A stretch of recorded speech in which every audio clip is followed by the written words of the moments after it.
কার চাকরি দরকার, চাকরি চাও, চাকরি দিয়ে দিব। কার বিয়ে হচ্ছে না, আমার কাছে চাও, সুন্দরী বউয়ের ব্যবস্থা করে দিব। ওই যে কয় সুবহানাল্লাহ, এটা কমন পড়ছে সবার না? চাইতে হবে, সবটাই চাইতে হবে। দেহার মালিক কে? মনে রাখবেন, নেককার স্ত্রী আর নেককার সন্তান আল্লাহর কাছে চাইতে হয়। সাইয়েদনা ইব্রাহিম আলাইহিস সালাম নেককার সন্তানের জন্য দোয়া করেছেন। জাকারিয়া আলাইহিস সালাম নেককার সন্তান পাওয়ার জন্য দোয়া করেছেন। ইয়াংদের দোয়াগুলোর মধ্যে বিশেষ দোয়া তো হবে এইটাই, ঠিক কি না? যে আল্লাহ তুমি আমাকে নেককার, রূপবতী, গুণবতী একটা স্ত্রী দাও। স্ত্রী যদি ভালো হয় ঘরটা জান্নাত, স্ত্রী যদি খারাপ হয় ঘরের ভিতরে দ্বিতীয় বিশ্বযুদ্ধ, ঠিক কি না? A timely marriage is very important for the young society of Bangladesh. সময় মতো বিয়ে, এটা সব জায়গায় আমি বলি। ছেলের বাবা যারা আছেন, মেয়ের বাবা যারা আছেন, ওদের দুঃখগুলো একটু বুঝেন। ওরা অনেক দুঃখে আছে, কষ্টে আছে, বুক ফাটে তো মুখ ফুটে না, ঠিক কি না? বিয়ের চেয়ে ভালো কাজ হয় না, বিয়ের চেয়ে ভালো কাজ হতে পারে না। এই যে উঠতি বয়সের ছেলে মেয়েরা বর্তমানে ফাস্টেস্ট ওয়ার্ল্ডে যেভাবে ট্রেন্ড চেঞ্জ হচ্ছে, তারা তাদের যৌবনকে নষ্ট করে ফেলছে। তারা এই যে পরকীয়া, এই যে গার্লফ্রেন্ড বয়ফ্রেন্ডের যে কালচার, এগুলো আগে ছিল না, এগুলো দেশের মধ্যে এখন ঢুকছে। ওই যে চিল্লায় উঠতেছে অনেকে, দেখছেন?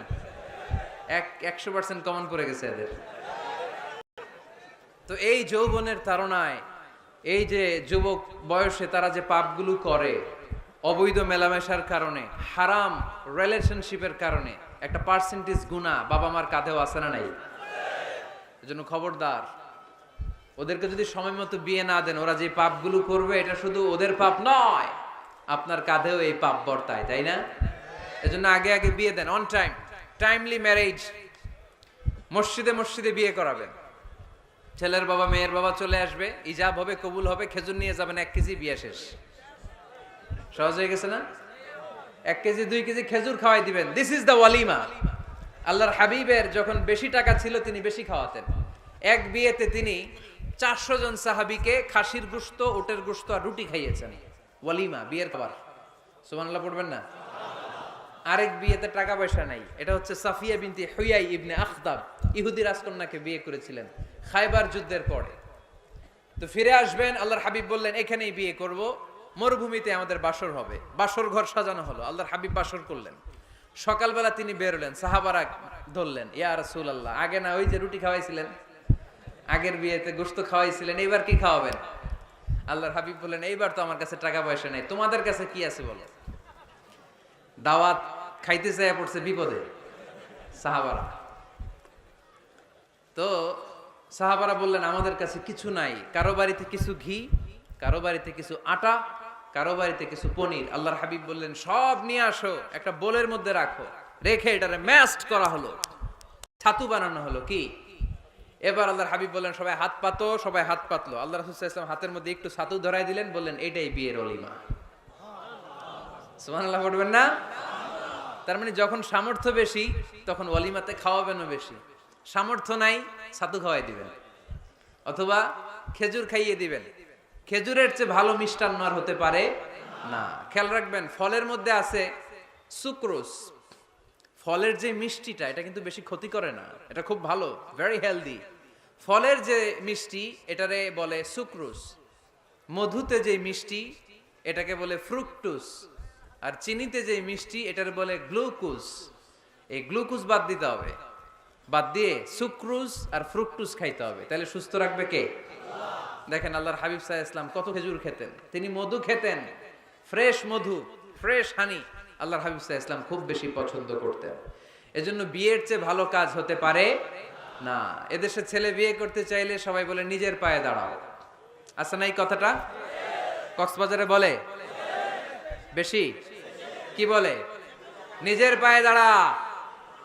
আপনিও নিজের পায়ে দাঁড়াবেন, এভাবে দাঁড়ায় বলবেন এই যে দেখেন নিজের পায়ে দাঁড়াইছি। তো এতদিন ছেলে কার পায়ে দাঁড়াইছে?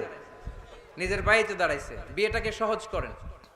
এখানে জনপ্রতিনিধি কেউ থাকলে আপনারা একটু দায়িত্ব নেন, ওদের দুঃখ কষ্ট একটু লাঘব করে দেন, ওদেরকে একটু মিলায় দেন।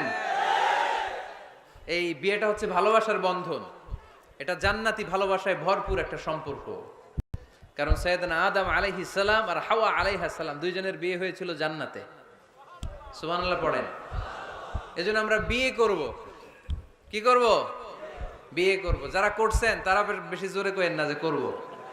মহিলা প্যান্ডেল আছে ওই পাশে, ভাবি শুনতে পারে। ভেজাল আছে না নাই? অন্য দেশে এই কালচারটা গড়ে উঠলেও আমাদের দেশে ওঠে নাই, ঠিক কি না? এদেশের মা বোনেরা ভালোবাসার ভাগ বসাইতে দেয় না কাউরে, একাই পুরো ভালোবাসা উনি রাখবে। তো যাই হোক, যারা করে ফেলছেন তো করে ফেলছেন, যারা করো নাই তারা বিয়ে করার ট্রাই করো। বিয়ে কখনো কারো সফলতা আটকে রাখে না। যত বড় বড় মনীষী বিজ্ঞানী খেয়াল করে দেখো, আগে বিয়ে করছে। আমাদের এই স্বাধীনতার স্থপতি বঙ্গবন্ধু শেখ মুজিবুর রহমান খুব অল্প বয়সে বিয়ে করেছেন, ঠিক কিনা? কাজী নজরুল অল্প বয়সে বিয়ে করেছেন, মহাত্মা গান্ধী অল্প বয়সে বিয়ে করছেন। বিয়ে সফল হওয়াতে কি ওনাদের কোনো বাধা বা প্রতিবন্ধকতা তৈরি করছে? ওনারা তো সফল হয়েছে। সমস্যাটা যেখানে ওনারা বিয়ে করে সফল হয়েছে, আমরা সফল হয়ে তারপরে বিয়ে করতে চাই, ঠিক কিনা? এটাই বুঝতে চাই না যে সফল হওয়ার মাধ্যম হচ্ছে তাড়াতাড়ি বিয়ে করা। তাড়াতাড়ি বিয়ে করা, ইউগনিহিমুল্লাহ মিন ফাদলিহ। যারা বিয়ে করবে আল্লাহ নিজ দায়িত্বে তাদেরকে সম্পদশালী বানায় দিবে। এজন্য আন-নিকাহ মিন সুন্নতি ফামান রাগিবা আন সুন্নতি ফালাইসা মিন্নি। বিয়ে আমার সুন্নাত, আমার সুন্নাতকে যে ভালোবাসে না সে আমার ফলোয়ার হতে পারে না। এজন্য বাবা কারা কারা আছেন? ছেলের বাবা দেখে হাত তোলেন।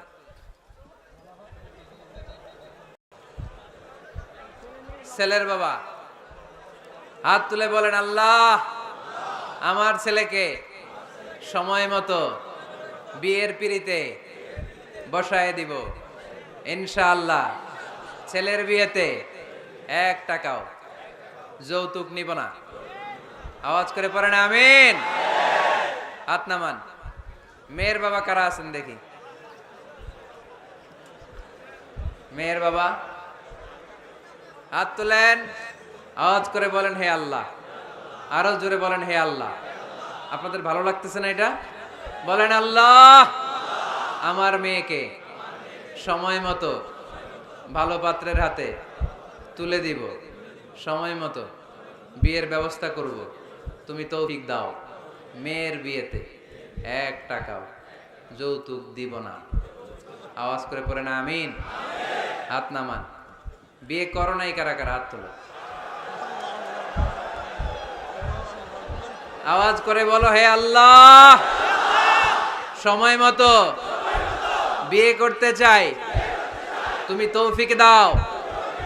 আওয়াজ করে বলো আল্লাহ হাত তুলে ওয়াদা করলাম আমার বিয়েতে 1 টাকাও যৌতুক নিব না। আমিন।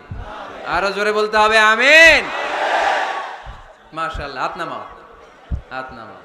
এই তো সবাই খুশি। ছেলের বাবাও খুশি, মেয়ের বাবাও খুশি, পাত্ররাও খুশি, মাইকের আওয়াজ শুনে ওইদিকে পাত্রীরাও খুশি। আলহামদুলিল্লাহ। কক্সবাজারের লোকজন খুশি হয়ে গেছে খুব। দেখছেন বিয়েটা যে ভালো জিনিস এটা তার প্রমাণ। বিয়ের কথা বললেই আনন্দ আসে, মুখে হাসি হাসে, প্রাণের মধ্যে উচ্ছ্বাস জাগে, ঠিক কি না? তাযাওয়াজু আল ওয়াদুদ আল ওয়ালুদ ফাইন্নী মুকাফিরুন বিকুম আল উমাম। সুন্দরী নারী দেখে, যে নারী বেশি সন্তান জন্ম দিতে পারে এরকম মেয়ে দেখে বিয়ে করো। বেশি সন্তান তোমরা নাও, কেননা আমার বেশি উম্মত হলে কিয়ামতের দিন আমি আমার উম্মতকে নিয়ে গর্ব করে দাঁড়িয়ে যাব। আল্লাহর হাবিব বলেন 1000 কোটি লোক আমার উম্মত। আল্লাহু আকবার। তাহলে বিয়েতে কোনো অকল্যাণ নাই। চেয়ারম্যান সাহেব যদি থাকেন, এমপি সাহেব যদি শুনে থাকেন, আপনি এই জন্য তো কথাবার্তা কয় না, চুপচাপ করে বসে আছে। কি নাম ভাইয়ের? টিপু সুলতান। মাশাআল্লাহ। টিপু ভাই আপনি এই ব্যবস্থাটা নেবেন, আপনার দায়িত্বে। আপনার দায়িত্বে এই অভাগাগুলার রেখে গেলাম, ব্যবস্থা করে দিয়েন, সহজ করে দিবেন, সহজ করে দিয়েন। ছেলে যদি মেয়েকে পছন্দ করে, মেয়ে যদি ছেলেকে পছন্দ করে, ছেলে যদি নামাজি হয়, মেয়ে যদি ভদ্র হয়, বাদ সাধবেন না, ঝামেলা করবেন না, বিয়ে দিয়ে দেন। কল্যাণ আছে না নাই? এজন্য বিয়েটাকে সহজ করবেন। যে সমাজে বিয়ে সহজ ওই সমাজে জিনা কঠিন, যেই সমাজে জিনা সহজ ওই সমাজে বিয়ে কঠিন। আমার দেশে জিনা করা সহজ না কঠিন? বিয়ে করা, বিয়ে করতে এই লাগে ওই লাগে, ব্যাংক ব্যালেন্স লাগে, ফ্ল্যাট লাগে, 10 লক্ষ টাকা মোহরানা লাগে। জিনা করতে কিছু